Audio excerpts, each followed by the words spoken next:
नमस्कार सर्व सेवक बांधवांना माझा प्रेमपूर्वक नमस्कार।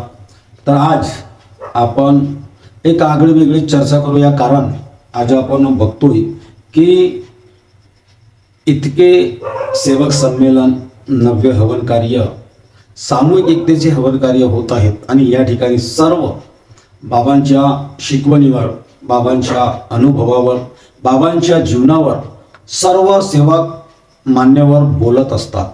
पण आज मी जे विषय घेत आहे हे सगळ्यात आगळे वेगळे विषय आहेत।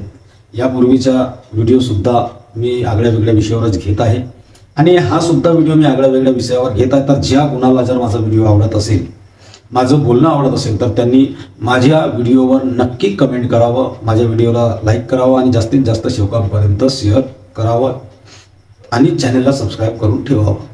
चला, पूर्ण व्हिडिओ पाहिल्याशिवाय कोणीही स्किप करू नये। तर आज या मार्गामध्ये सेवकांची संख्या लाखोमध्ये गेलेली आहे, लाखोत सेवकांची संख्या गेलेली आहे आणि सेवकांची संख्या वाढतच आहे आणि वाढणार सुद्धा। पण त्याच्यात या ठिकाणी आपण मार्गामध्ये दुःखी, व्यसनी आणि गरीब लोक या मार्गात सर्वात जास्त जुळले। आज दुःखी माणूस, गरीब माणूस, दारिद्र्यवान माणूस या मार्गामध्ये जुळला आणि सुखी आणि समाधानी झाला। बाबांच्या तत्वशब्द नियमाचा पालन करून, बाबांच्या शिकवणीचा पालन करून आज प्रत्येक सेवक हा सुखी आणि समाधानी झालेला आहे। आता आपल्याला आपल्या भविष्याचं, आपण ज्या उद्देशाने या मार्गासोबत जुळलो, आपण आपलं जिवंत बनवलं आणि आपलं जीवन बनवण्यामध्ये महान त्यागी बाबा जुमदेवजी, परमात्मा एक सेवकांचे भविष्य महान त्यागी बाबा जुमदेवजींनी सुधारलं, आपलं भविष्य बनवलं आपण सर्व सेवकांचं। आता आपलं काय कर्तव्य आहे? महान त्यागी बाबा जुमदेवजीचं स्वप्न होतं की भारतात प्रत्येक दारावर कृपया दारू पिऊन येऊ नये या नावाची पाटी लागल्या पाहिजे। म्हणजेच बाबांचे स्वप्न होतं की संपूर्ण भारत हा नशामुक्त, व्यसनापासून, अनेक वाईट व्यसनापासून मुक्त व्हायला पाहिजे आणि या भारतातील प्रत्येक नागरिक हा सुखी आणि समाधानी झालं पाहिजे। तर तो कधी होणार? बाबांचं स्वप्न पूर्ण कधी होणार? तर बाबांचं स्वप्न जर आपल्याला पूर्ण करायचं आहे तर आपलं भविष्य बनलं, आपण सुखी झालो, पण आपलं जे येणारी पिढी आहे, जे आपले मुलं आहेत, या मुलांना जोपर्यंत आपण योग्य दिशा देणार नाही, चांगल्या गोष्टीकडे वळवणार नाही, चांगली शिकवण त्यांच्यात भरणार नाही, त्यांच्यात चांगले संस्कार भरणार नाही, तोपर्यंत आपलं जो येणारा भविष्य, आपल्या मुलांचं जो भविष्य आहे तो सुधारणार नाही। आता आपण याच्यासाठी आपण काय करावं? आज गरिबाचं शिकणं हा कठीण झालेला आहे। सर्वसामान्य व्यक्तीच्या मुलाचं भविष्य शिक्षण होणं हे कठीण झालेलं आहे, कारण प्रत्येक गोष्टीवर आज आपल्याला टॅक्स भरावा लागत आहे, कुठंतरी महिन्याने पैसे भरावं लागत आहेत, शिक्षणासाठी खूप पैसा लागत आहे।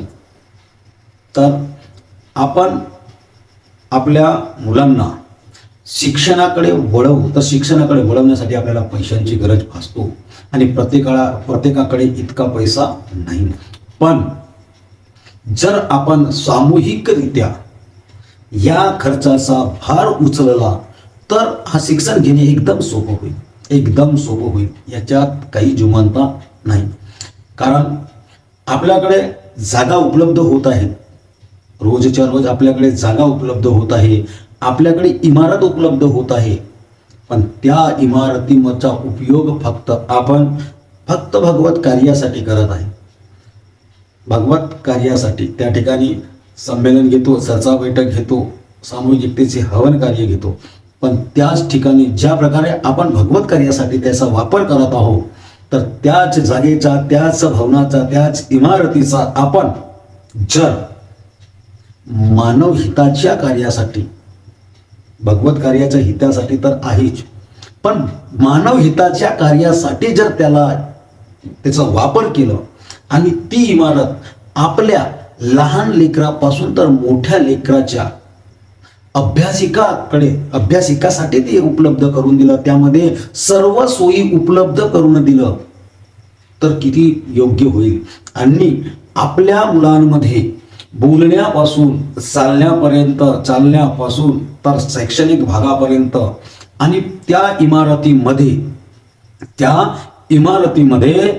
छोट्या नोकरीपासून तर मोठ्या नोकरीपर्यंत त्या ठिकाणी आपण पुस्तकं उपलब्ध करून आपल्या मुलांना मोफत वाचन करायला मिळेल.